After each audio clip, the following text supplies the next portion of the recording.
I'm going to say right off the bat, I don't care who coaches, and I know people think I do. But you know what? I'm here today to discuss information that I have heard in regards to the baseball position. Unfortunately, being a coach in the district, I have heard things that I wish I did not hear. I discussed this information with the superintendent on 2 separate occasions. In April, I was at a friend's house watching a baseball game. The baseball situation was brought up by my friend, and I stated that I didn't want to discuss it. My friend told me there was not much to discuss. The current baseball coach is getting a job. My friend stated that he had a situation taken care of, and that he has a great relationship with the superintendent and the athletic director. My friend received a phone call from the athletic director and put the call on speaker. I told him not to do it, but he still did it. I heard the whole conversation. I heard the athletic director tell my friend that he was taking care of the heat. He was going to take the heat and do what had to be done, if nothing else worked, to fire the JV coach. Several days I later attended a baseball booster club meeting at Connecticut High School.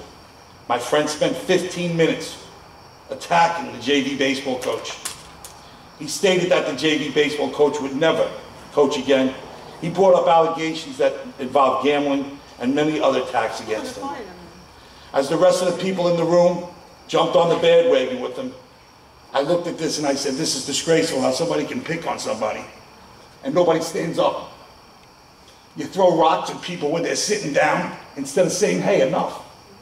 And a lot of people were in there. And I'll swear Warshaw, please. I'll swear on my son in heaven. Speak to me, Mr. Warshaw. I'll swear on my son in heaven that a lot of you were there, and I'm sure you had to feel a little, distraught and like, wow, what's going on here? The next incident occurred in the athletics director's office. I went in to discuss the situation and noticed that the varsity baseball coach was in there also. When I arrived, I sat down, listened to the conversation, which the athletic director and the varsity coach both began discussing how the JV baseball coach would never coach here again. They brought up a gambling pool, which I was like, I really don't care about this. And they said they didn't want to hurt his teaching job too, though. They were worried about him for that.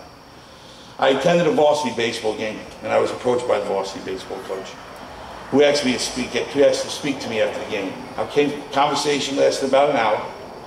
I told him I did not care who coached. I wasn't going to lie to him.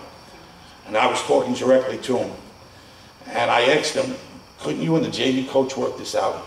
Wouldn't it be a better world if we just made this work? He said for some reasons he could never forgive the JV coach. And that was, I just couldn't understand, but I get it, I don't get it, and I just was very upsetting him. And he insisted the JV coach is never going to coach here again also. Don't even try to stop him after. At the baseball awards dinner, I found out the JV coach received a letter from the athletic director saying that he would not recommend to coach any position in the school district. That was wrong and bothered me. In July, I decided to speak on behalf of the JV baseball coach and not losing his job. Later that week, I received a phone call from a friend. He told me that I blew it. My son's never going to play again. He said the varsity coach will never play my kid because of what I did. I contacted the superintendent directly after and told him what was going on.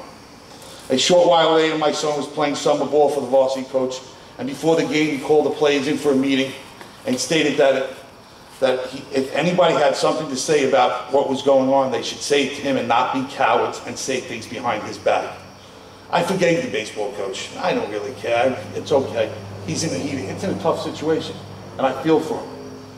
But at the same time, I feel for my kids, and I feel for your kids too. You know, it's not easy. The kids go through a lot. I get it. Okay? I know the kids go through a lot. One parent told me about how her son saw the dispute between the two, the JV9 and JV10 coach. He couldn't hear what happened, but he heard them fighting. Mr. Warshaw, that was, we gave you 4 minutes. I had the conversation with the JV, I've had a conversation with the JV9 coach. You know what, Mr. Warshaw, sit down and you can come back up again after she's finished if no one else wants to speak. Okay, that's fine.